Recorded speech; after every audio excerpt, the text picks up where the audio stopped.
Welcome everyone to this HERDSA's webinar on Principles for Scholarly Reflective Practice. My name is Manisha Thakur and I'm here as a communication and engagement lead joining this webinar. I'm shortly going to hand it over to the presenters and presenters will be introducing themselves. But I want to just take this opportunity to acknowledge the land that I'm meeting you all here from today, the Ghana land and the traditional custodian of the land, their connection with country and elders past, present, and emerging. I also want to take this opportunity to quickly give you an overview of HERDSA. So if Marina could just go on to the slide for HERDSA. For the beginning, and then I can pass it on to you. Just giving you the heads up of the opportunities that HERDSA provides to the members. So we do have the fellowships, scholarship teaching and learning modules available. HERDSA members also have the access to the journals for scholarly publication. HERD and ASHRAE, ASRHE are the two main journals of HERDSA. The conference coming soon. Everyone's super excited for the 2026 conference that is happening in Singapore. So if you haven't signed up for that yet, please sign in because it's going to be an amazing conference with, we have received above 1100 abstracts. So it's going to be a high quality conference. So if you haven't signed up for that, please go sign up for the HERDSA conference that is occurring in Singapore. We do have research grants and awards available as well. The grants for HERDSA is closing very soon on 20th of March. So if you are thinking of starting on any scholarship project and you want some support, there is an opportunity to put your hand onto some grants that's available from HERDSA. And to the members and everyone out there, this is a special opportunity for you to be part of HERDSA without being member, which is special interest groups. So there are various special interest group HERDSA runs, and please find some information on different special groups that are available, and you might find your area of expertise meeting to that special group and want to join in to just have a look at how HERDSA runs and what happens within the HERDSA member community. So there are a few opportunities out there. A couple of more slides talking through to the same opportunity. So fellowships is the best opportunity to take on board for people who are working towards their teaching and learning and wanting to have the personal commitment to improvement of this teaching and learning. So that is for personal or professional development and recognition of your achievement for career advancement. So please reach out to Lee Partridge and Kathy, who are the portfolio lead for fellowships, and they will walk you through the whole of the process of fellowship. But there is a special workshop available at conference as well. So if you want to know more about HERDSA fellowship and going to the conference, please sign up for that workshop that's available for fellowships too. So I'm going to pause now and pass it on to Marina to go through their acknowledgement and introducing the presenters. Thank you, everyone. Thank you, Manisha, for that warm welcome. We would also like to do an acknowledgement of country, and we're going to fuse our acknowledgement with a reflective activity. So I'm going to ask you all to participate in this activity, which will take a couple of minutes. First of all, I ask you to make sure that you're sitting comfortably with your legs uncrossed, hopefully your feet firmly on ground. Some people may even want to close their eyes for this short reflective session. And we're going to engage in something called the countdown or 5 senses activity. And this is what we're going to do. First of all, 5. I invite everybody to take 5 deep breaths. So 1, 2, 3, 4, 5. Now I ask you to notice 4 colors around you.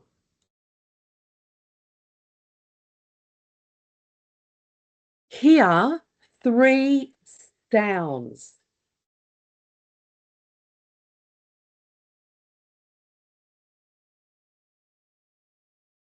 Smell 2 scents.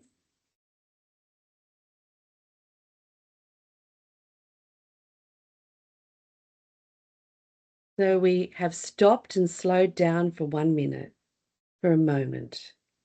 And we're going to appreciate where we are right now and who we are with.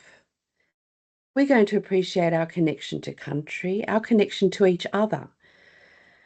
And I am going to be acknowledging the land that I am on, that it is not my own. It's never been ceded. I'm coming from Wongal country.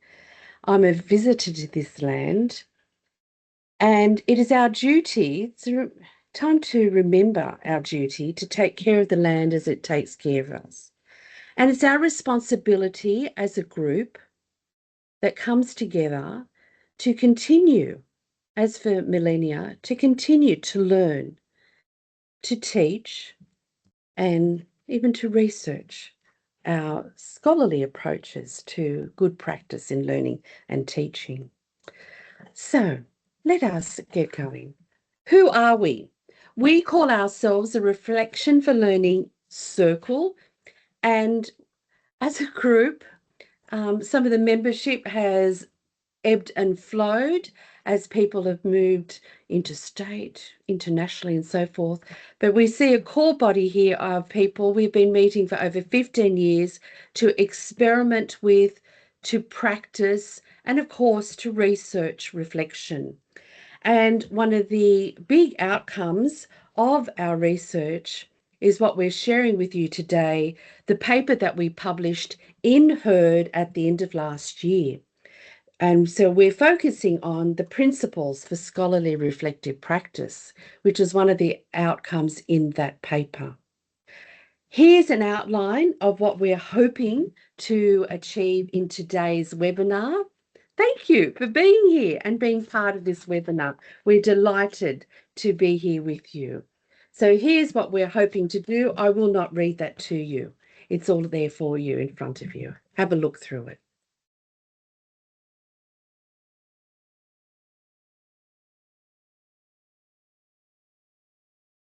And we always start our activities, whether they're webinars, face-to-face interactions, classes, with a warning. And that warning is that reflection is dangerous. And it can be, because it really challenges you sometimes and makes you feel uncomfortable when you reflect. And it may be on learning and teaching, on anything. And that is because reflective activities, and this is what we believe, are not just a cognitive activity. It's not just a thinking activity. It is a somatic experience. It involves all of our body, our emotions, our physical being, and so forth. And we don't know what might be triggered. So in general, over the decades, people are happy to join in reflective activities, but occasionally the slightly minority, just an odd person here and there can be triggered, and you can't predict what might trigger it. I once talked about a cup of tea and had somebody crying because it reminded them of their mother. Anyway, if you experience any discomfort, I always just advise you to go to your employee assistance program to discuss it, or even stay on after this webinar and we can talk with you through that experience. So why are we here for reflection? Because we know that it supports learning. And that's what we're about with our focus on learning and teaching in higher education. So there are three main areas we've discovered where it supports learning. So you've got that slide in front of you now. It supports academic learning. It supports skills development, and that higher order thinking is becoming even more and more valued and important in the volatile world in which we live in at the moment. And of course, lifelong learning, because once you start to reflect, it's not that easy to stop. It's there forever. So, a few moments for you now to think about, what does reflective practice mean to you? So just a few seconds, think about that.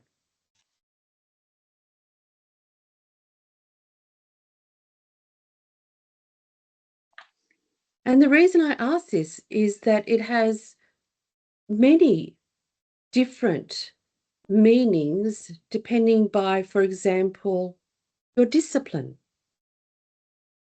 your culture. There are different languages and words around reflection. There are many, many definitions. And so what we're going to do, because we want to have a shared understanding today, is we share the reflective practice definition that we're adopting, particularly for this seminar. Have a read through that.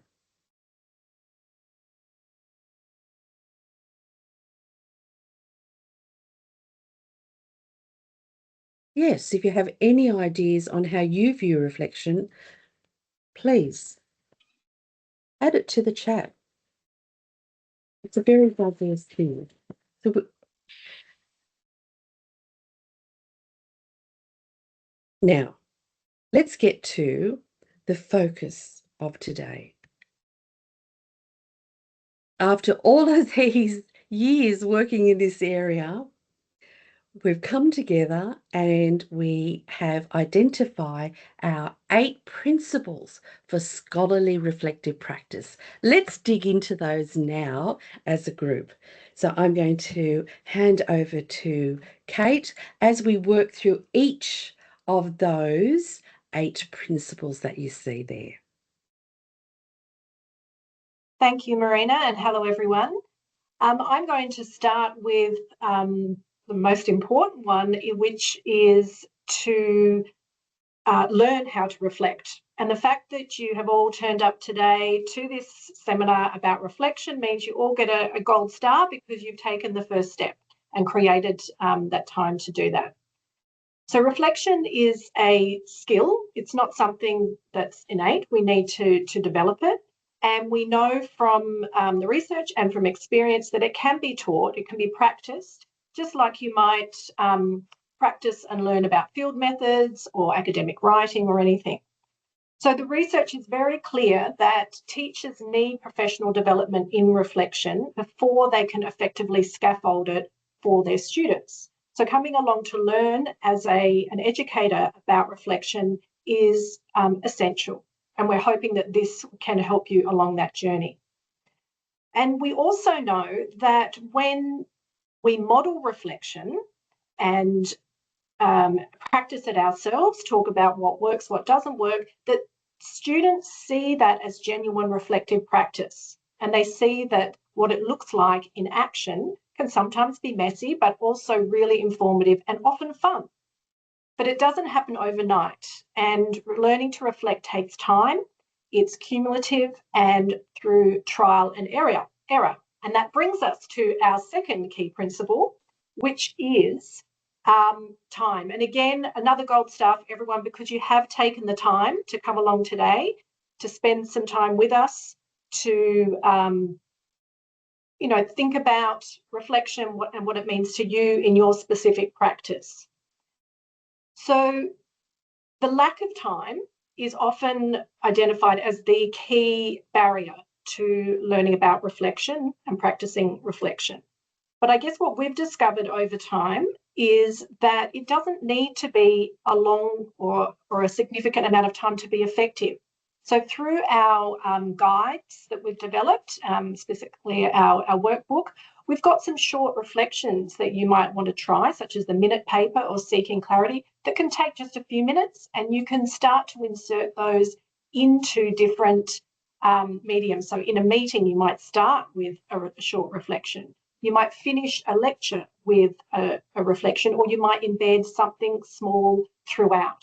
So the key thing is to be active and to make the time to put that into your lectures or your meetings, etc. So you need to be very transparent about doing that with yourself and with others.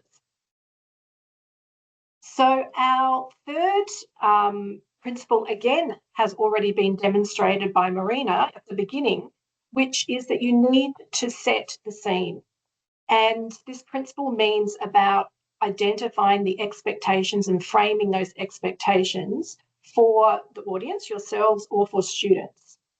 So I always start by clearly articulating why reflection matters. So we don't assume that it's valued by everyone. So obviously we're here because we value it and perhaps we want to learn about it, but students might not, and others, academics may not see that value. So we need to talk about why it's valuable. We also need to be honest that it can be uncomfortable. And as Marina has said, we sometimes need to be aware that for some students, this could raise some really strong emotions or feelings. And if they haven't practiced reflection a lot before, it may be quite daunting. But it also might just come out of the blue. You might be a seasoned person at reflective practice, and all of a sudden something comes to you. So making that really clear and putting your reflection within a safe environment is essential. And you can do that in many ways. It might be that if you ask someone to close their eyes, you say you don't have to. You might offer another option. Now, we find that if students feel that they're given options and they're valued in their different ways of experiencing, that they're less likely to sit back and not engage, but also to give it a go if you're showing that this is something that they could try, even if it's for the first time. One of my favourite principles and most important, I find, is that of scaffolding. So I feel that throughout my academic career that scaffolding has become more and more essential. The more I learn about reflective practice, the more I understand how you need to bring people along the journey with you. And you can't do that if you put reflection right at the end. So you need to start with that. You need to provide support for students, acknowledging that they are all coming from different backgrounds, experiences, ways of engaging, and we'll talk later about different modes that might be used. So framing that support is really essential, and you can do that through prompts, through structured tasks, through frameworks, lots of different ways, again, in our workbook that you might want to have a look at to see how you can scaffold. And also talking to others about how you might do that is really key for scaffolding. Practicing and experimenting is also a key principle. And again, that's what we're doing today. So you can't just read about reflective practice. You need to do it. You need to practice it, but you can do that anywhere, anytime, and with anyone. But what we've found as the Reflective Learning Circle is that finding fellow reflectors who are also passionate about learning, sharing, creating, making mistakes and learning again about reflective practice is really key. And if you can do that within your cohort, or even if you have to reach out online, it's a really important way of engaging with reflective practice and becoming successful at it. So we've found that embedding reflection into lots of different modes. So again, as I mentioned, into meetings, into seminars is a really key way. And so we are going to put that into practice with an activity. So this is a favourite one of ours that we can you can run either online or face-to-face. If you were going to be running this face-to-face, you would pop down to your Asian grocery store and pick up a box of fortune cookies, but we are all online, so we're going to have our virtual fortune cookies. And so you're going to go to one of the links in the chat, and we've also got them on the slides here if you want to use them later, and open up your fortune cookie by clicking on the link. And once you open up that fortune, you're going to read it in relation to this question. How does your fortune relate to your ideas about the role of reflection for learning? Now, it might be a little challenging. You might think, well, my fortune doesn't have anything to do with it, but give it a go and see if you can make some relation to it. If not, beauty of the online fortune cookie is you can just click on another and get another one if you really want to. In the classroom setting or face-to-face setting, you might not be able to do that. So what I'm asking you to do now is to think about that for just a minute or two. And you can jot down notes, you can draw however it helps you to reflect. And then I'm going to invite anyone who would like to share to either pop their thoughts into the chat, thank you, Agnes, or put your hand up and share it with the group.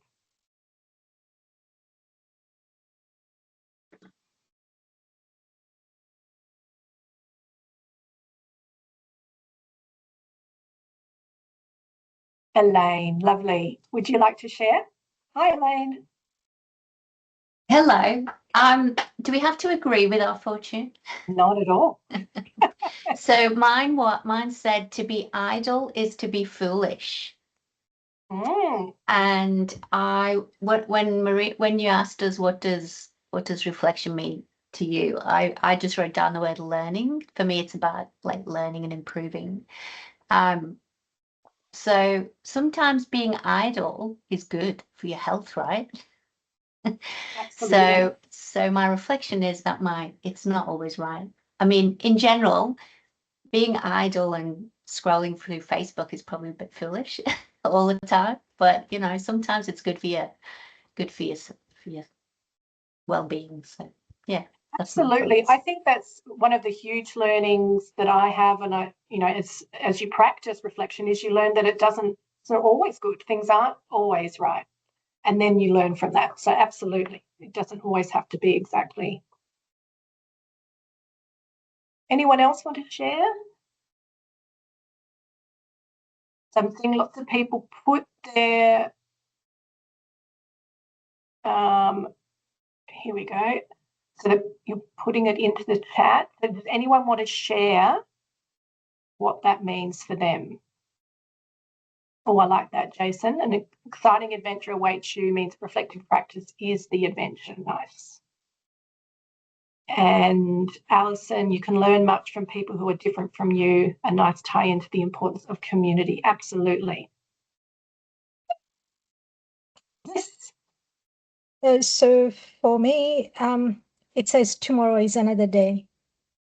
And my current situation, I was quite disappointed because I'm an academic developer, and I run surveys and like try to get feedback from the community, my academic community, on what exactly they would like to have as an academic development. And then when I put in a lot of time and effort into the program, not much uptake. And I have that LinkedIn post around that as well. But so I was very disappointed and kind of like running low in a morale, that my efforts are not being, like well taken and all of that. What fortune cookie says to me is that tomorrow is another day and I can have a fresh start again, which is really encouraging, because sometimes you get into that spiral of, oh my God, nothing is working, So I think that's really a good kind of like a refresh, to refresh my thinking. Thank you. Yes, Kashmira, I think that's a beautiful way of looking at it, that, we all move on. And again, another reason to have that community of practice, because you can actually share that and say, no, because it doesn't always work, and or people don't appreciate all that work you've got in, time you put into it. So absolutely. Does anyone else want to share, or we might move on to our next principle and activity? But I guess we want to encourage, if you've got any questions about how to use these activities or other ideas, we are so keen and eager to hear how people apply this, or how you might be doing other or similar activities in your work. So please do engage with us. And I'm going to hand it over to Greg, who's going to take us on to our next principle. Thanks, Kate. So our next principle is to think about offering multiple modes of reflection. Very, very commonly, we're very text-centric, very word-centric in the way in which we approach reflective practice. But if you move into somatic stuff, like we're going to do in a minute, where you try moving in different ways, that will take you into a different kind of experience of presence and specifically embodiment, and open up different kind of areas of unclarity and challenge and qualities of being present from what we do if we focus in our more intellectually usual ways. Similarly, you can move in the direction of art practices using multimedia or just digital or physical painting, etc., etc. And the kind of the beauty of bringing multiple modes in is that on the one hand, it supports differences in learning styles and differences in orientation amongst your students or amongst the people you're teaching.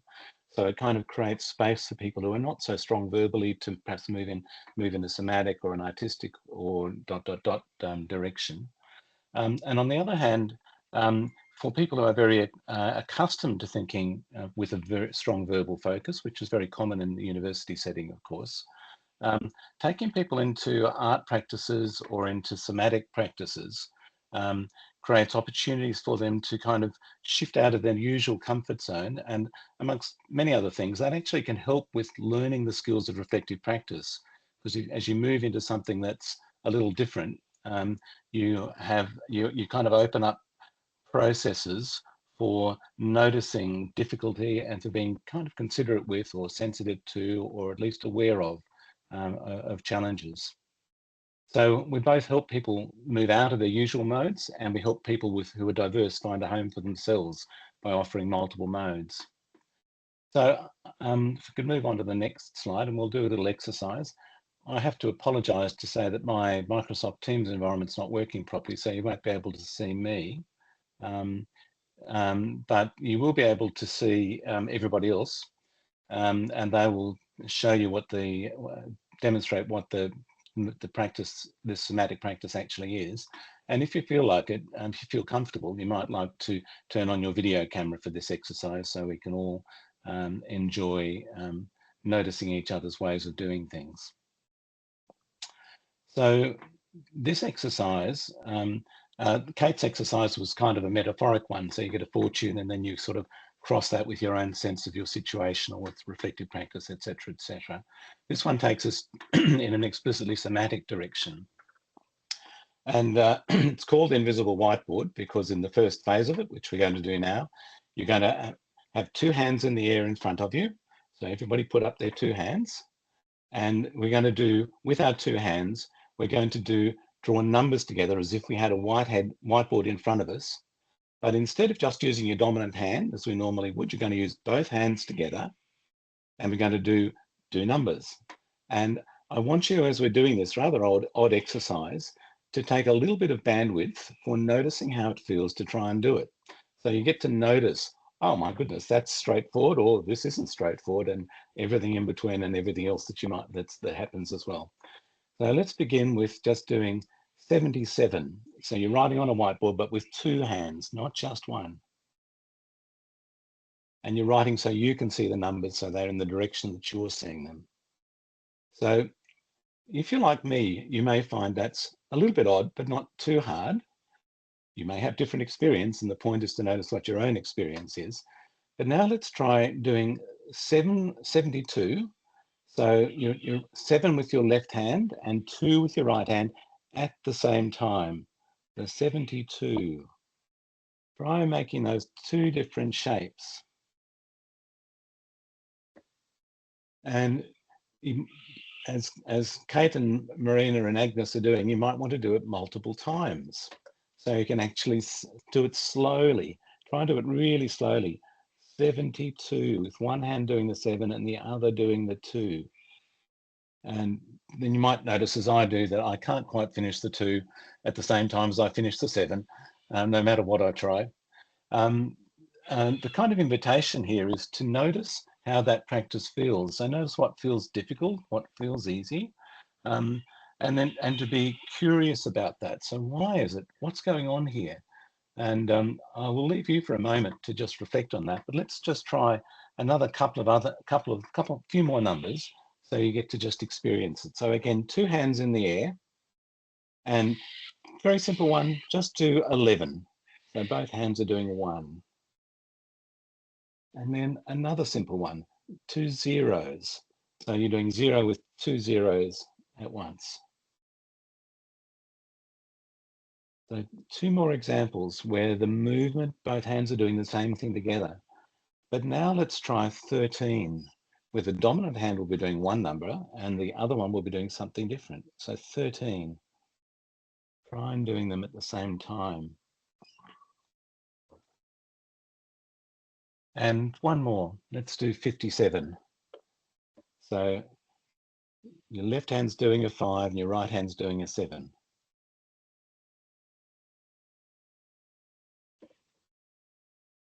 Okay, now I just invite you to just pause for a moment and notice what you notice. So take in what you're noticing about those ways of moving. So I'll just pause for a moment so you can just sit quietly with that. And if you've got something that becomes clear, then by all means pop it in the chat, or if you like, raise your hand and then you can share it with the group.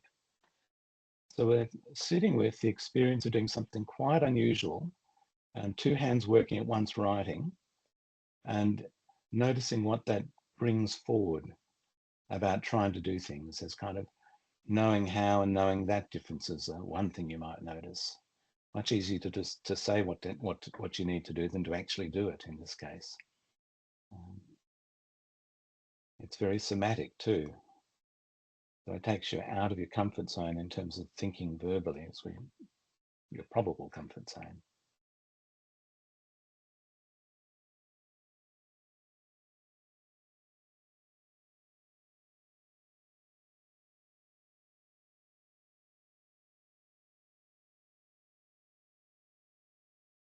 And Kathy just noted that she has to draw really slowly, and which I can totally relate to. It's a strange movement, and slow is very helpful. Would anybody like to share specifically? And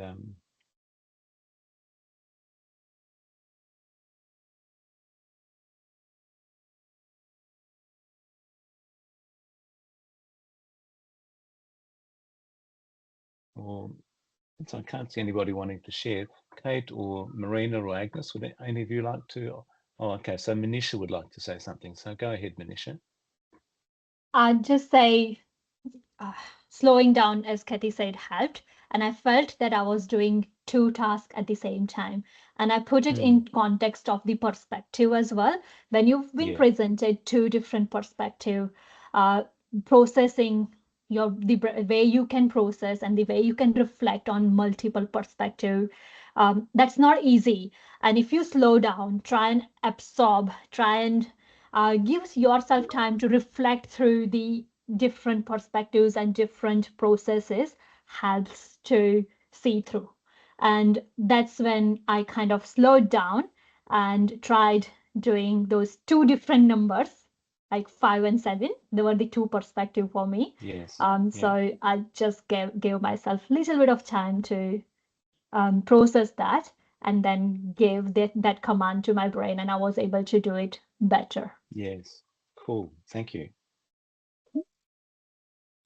So does anybody else want to make any comments? All right, so let me just make a couple of points just to finish off then. First thing is to notice that it's actually quite a good exercise for teaching reflective practice, because it takes you right out of your comfort zone, and you have to slow down and notice how the moving feels in order to speak about it at all. And it confronts you with things that aren't easy, aren't familiar. And so noticing how you do what you do is foregrounded by that. And the second thing is that it can be done very lightly and gently, and it can be used to kind of teach people or help people learn to be relaxed about not knowing how to do things. You can actually say, well, here's an exercise you can be pretty sure you won't know how to do. And let's see if we can practice just being relaxed with the fact that, help, I'm supposed to do it, and yet I actually find I can't do it really very well. So it's kind of got nice opportunities for people, teaching people that kind of self-care. So I'll just pass on, I think, to Agnes now. Is that? Thank you, Greg. So I am going to talk through our next 2 principles. And the first is assess with care. So there's attention at the center of reflective practice. Marina, we can just see your links coming up on the screen over the slides. So there's attention at the centre of reflection for learning. When we ask our students to reflect, are we creating a space for genuine engagement with their learning, or are we creating a space where they feel observed and write or reflect accordingly? If reflection is assessed in its raw form, it can quickly become performative. Students might focus on what is expected, where the marks might be granted, rather than examining their learning in a meaningful way. So what should we be assessing? A useful shift is towards meta-reflection, asking students to revisit their reflections, identifying key insights and how their thinking has developed. And this is where reflection moves beyond description and begins to support learning more explicitly. So our view, based on research and practice and many, many years collectively teaching and reflecting, is that summative assessment does not deepen reflective learning. So formative approaches, feedback, iterations, low stakes activities, practicing reflection and assessing meta reflections are more effective in keeping attention on the process of learning and development of understanding. Our next principle is be scholarly. What does it mean to position reflection as part of scholarly learning? It means moving beyond a personal account and really grounding reflections in research and evidence. So you might ask questions like, how are students connecting their experiences to the concepts, frameworks, and debates that shape the field? And this is where I just do a little plug for the HERDSA article if you haven't read it. It is very short, but also deeply scholarly, connects to lots of research in the area. So what we're inviting here in taking a scholarly approach is a shift from an emphasis on reflection as descriptive to reflection as analytical. So really interrogating experience. When students are invited to approach reflection in this way, it strengthens learning within a broader body of knowledge. And it also means that the way in which you invite reflection is underpinned by scholarly work. So there's a wider contribution to consider. If reflection is scholarly, then the activities can inform curriculum insights, generate resources and feedback into teaching practice. So reflection's not only a tool for individual learning, but part of how learning is developed and shared within the academy. I'm going to hand back to Marina, but I think there might be a question. Is that from you, Manisha?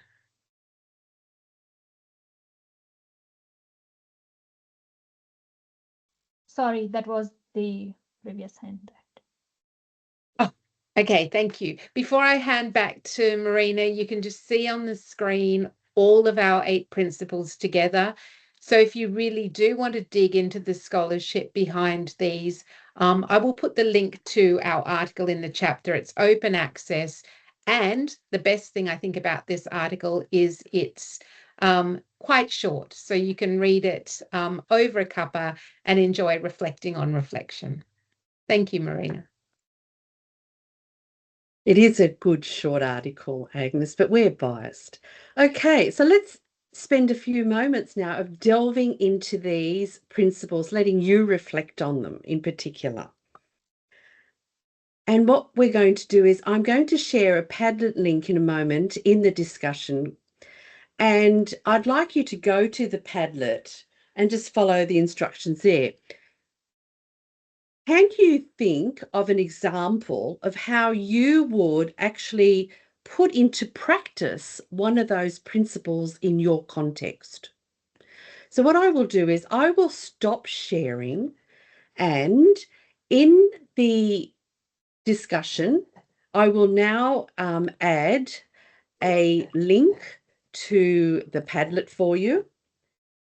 And I'm going to invite you to go to that Padlet and let me just see, and see if you can put in an example of how you might, as I said, put into practice one of those examples. Now, did that happen? New messages. Let's see. Yes. Okay. So you now have the link.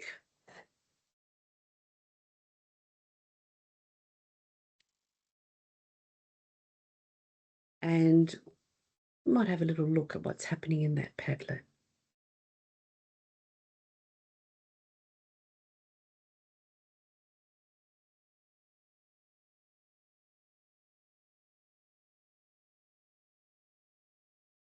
So we're asking for any examples that you might have of how you could put into practice one of the principles.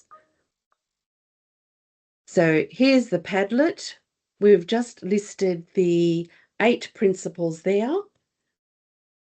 And we've already got an example. Thank you for learn how to reflect that you could read. I'm turning my head, everybody, because I'm looking at my big monitor on the left. So that's why my head's turning. Read published research. Oh, that's a nice one. Try them before you use them with the students. And that's what we do as a Reflection for Learning Circle. When I talk about experimenting at our meetings, we'll have a go experimenting or practicing them. And we've had a couple that have not been successful, and one involved a broom. That's all I remember, and it wasn't successful. So that's not one that we would recommend or promote. Making time to reflect, yeah, booking time in, absolutely. And as Kate was mentioning, you know, we've developed lots of these activities that take 5 minutes and less to do. So you can make time if you're willing to plan ahead. Scaffolding it as well. Yeah. Okay, so let's build those up. And as we're building up those examples, for everybody, I want you to start thinking, and we preempted this earlier. I think Agnes might have put it out there. 8 principles there. Which do you think is the most important to your practice? Because soon we're going to open up a poll and have you vote on which is the most relevant, most pertinent, most important for your practice. What else have we got here? Oh, turning regular classes into opportunities for reflection, for practice and experiment. Absolutely, yes. Setting the scene. Oh, yeah, starting with, well, why do I need to reflect? Thank you, everybody. They were getting some lovely examples there in that Padlet. Keep adding to them.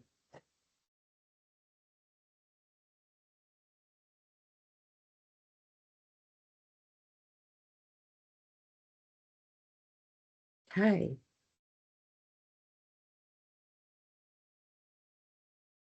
So thank you, as I said, for sharing those examples. So it's possible to bring in a very scholarly approach to reflective practice by adopting those principles and using them with your learning and teaching. So we've seen those 8 principles. You've given us some very nice examples of how you can use them, and they're exactly the examples that we would vote for and encourage and support. So thank you for those. Would anybody like to expand on their example just verbally? Would anybody like to explain some of those examples that they shared with us? If anybody puts their hand up, let me know, and we'll just let you explain it. I've just been reading some out for you. Turn your mic on. Give us an example if there's anybody who'd like to go, Kathy. Nice to see you, Kathy. Hi, Marina. Lovely to see you. Last year, I spent a lot of time investigating yarning and trying to work out a lesson plan for those involved in the Graduate Certificate of Learning and Teaching who study online. And that was a really great experience, one to do all the reading and asking people, and then, you know, saying to students, let's give this a try and, you know, see how we go. And that was a good experience to be able to be honest and say, I don't know how this is going to go. And it was quite a success. And I was really, and so we used drawing while people were just yarning about a learning and teaching topic. So people, you know, just popped in what they came to mind, and it was a really lovely positive experience for students and for me. And we know there's research out there to strongly back up that arts-based approach to reflection that you're talking about. So well done, and people do enjoy it. It's something different. Thank you. We do have a question from Kashmir. I'm going to ask her to hold that until we get closer to the end, because what we're going to do now is, thinking of those 8 principles again, set up a little poll for you, because I'd like to see which one you think out of those principles is the most important. So we've got a poll set up, and I'm going to share that with you. So here's the question. Which would be the most helpful principle to adopt and follow in your current practice?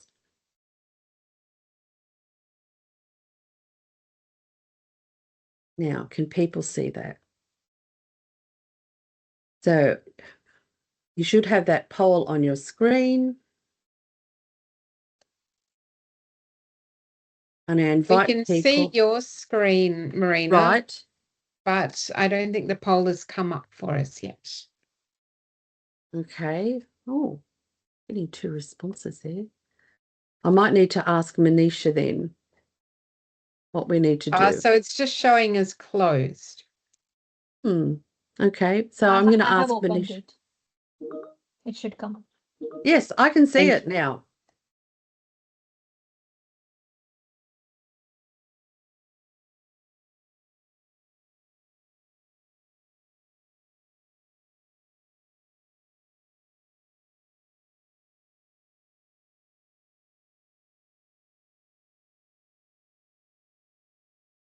Oh.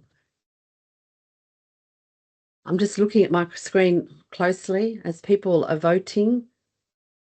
Oh, learning how to reflect, offering multiple modes, assessing with care. They are so important,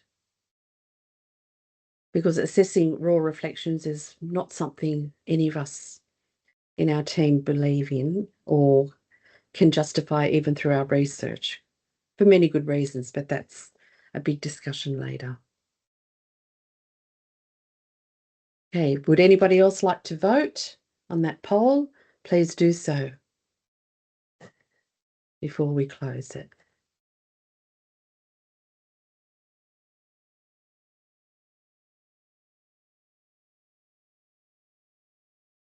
Okay, so what we're going to be, we're voting. Okay, thanks for the people who have voted. I'll switch that off. We've got 3 popular ones there, if I dare use that word, or 3 that are important for people's current practices. Thank you. So now we're going to open up for some question and answers. We've got a few minutes left. Thank you. We've had a chance to present quickly those 8 principles for scholarly reflective practice.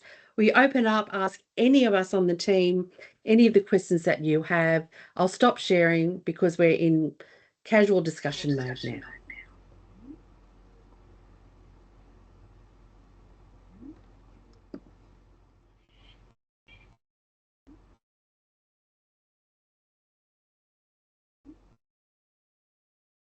Marina, I wonder if we want to... Oh, there's an echo now. Don't know how that's happened. I wonder if we want to start with Kashmira's question. That's a really good start. Kashmira, do you want to restate it? And if you're not speaking, please turn your microphones off. I've just turned it on.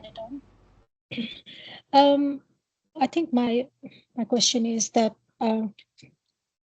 why we need to reflect, like why so do we have to have some sort of goal when we start reflecting, or I feel the need of reflect on something or situation? I'm jumping in and saying that's part of the principle of scaffolding.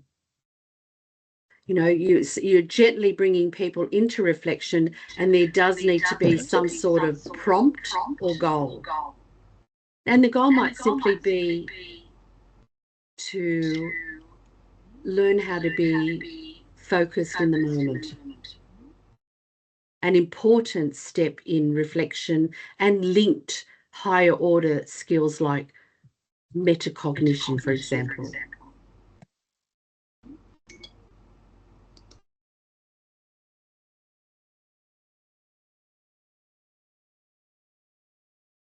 I have a question, if I may. I want to know how you were able to keep your group going, and how like what kept you driving towards meeting consistently, because I find, like, as an academic developer, it's quite hard to get these kind of communities of practice happening, so I'd like to know, I mean, a little bit more about that. I mean, we've all probably got different ideas. Just as an aside, I've put in the link to our practice guide in the chat, which is free to download, and that contains dozens and dozens of short reflective activities and the scholarly basis for them. First of all, it was strategically aligned, Kathy, with, for example, university missions and goals. And so that always helps, because then we could apply for internal funding to do little bits and pieces. So reflection was linked in policy to a lot of the work integrated learning subjects that we had many years ago. So that strategic alignment made a big difference.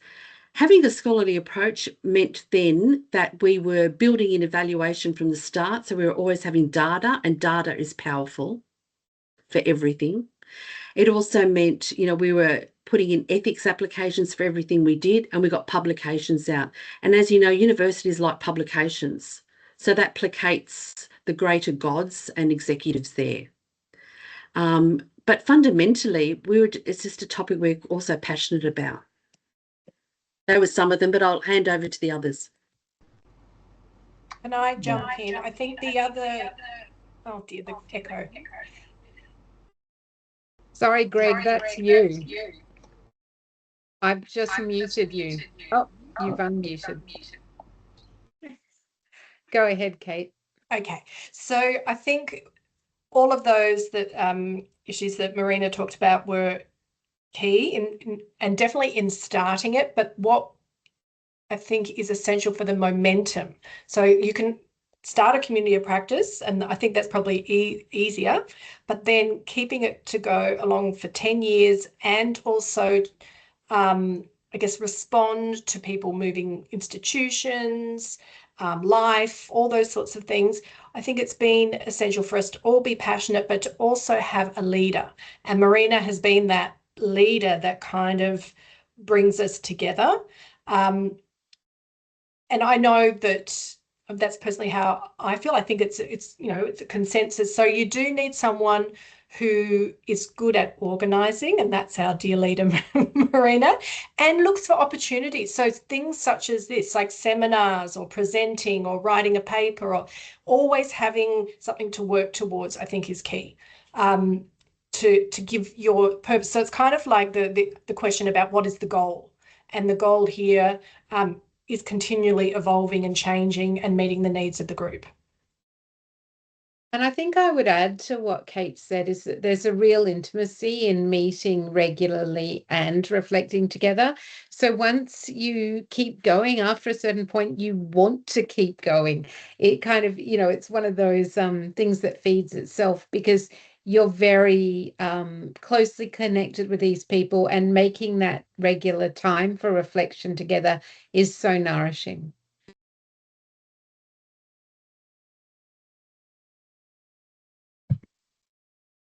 And perhaps I could just add, we approach things in a fairly playful spirit. We start every session with a reflective exercise, and we kind of enjoy. We make the space for enjoying working together.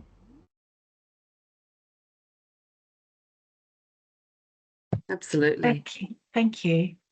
You can feel that playfulness. Yeah, thank you. And the connection between you.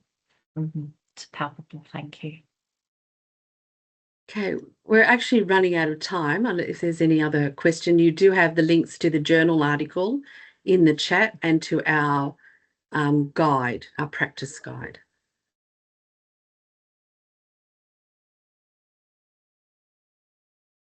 Any final questions before we sign off?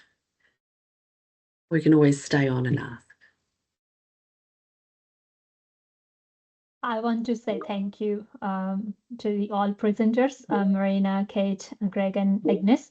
What you brought to us is really the importance of reflection and reflective practice. And I can recall 2017 when I was first time at HERDSA and attending some workshops, and specifically the title workshop. And people in the title said, reflecting on your teaching practices. And I had the same question as Kashmira said just then. Do we need to reflect? Why do we need to reflect? And that was my first year back into the education research, not back in the education research. I was a clinical researcher up until then. And I had that question, why? And I can definitely resonate with what you said just then, that coming together with that same common goal, the passion, and also understanding what is the purpose of us being an academic or teacher or in the field of higher education. We need to be constantly reflecting on our practice to ensure that we can give back to this higher education community with some evidences, with some better practices, and be ourselves there, the authentic ourselves. So that's just something I wanted to add. Thank you. Okay, well, thank you, everybody. Keep on reflecting. Thanks, everyone. Thank you, everyone, for joining. Thank you, everybody.